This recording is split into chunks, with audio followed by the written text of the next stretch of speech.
5. கிருபையினாலே விசுவாசத்தின் மூலமாய் ரட்சிக்கப்பட்டீர்கள். இது உங்களால் உண்டானதல்ல, இது தேவனுடைய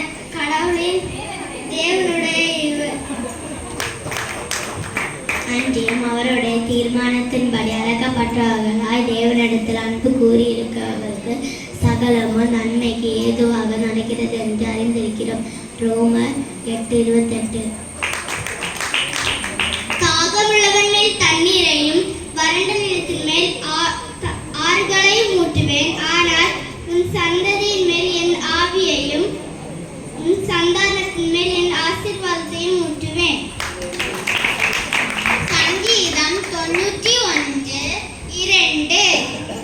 நான் கர்த்தரை நோக்கி, நீர் என் அடைக்கலம், என் கோட்டை, என் தேவன், நான் நம்பி இருக்கிறவர் என்று சொல்லுவேன். அந்தபடி அவர்கள் செய்து தங்கள் வலை கிழிந்து போகத்தக்கதாக மிகுதியான மீன்களை பிடித்தார்கள். லூக்கா 5:6.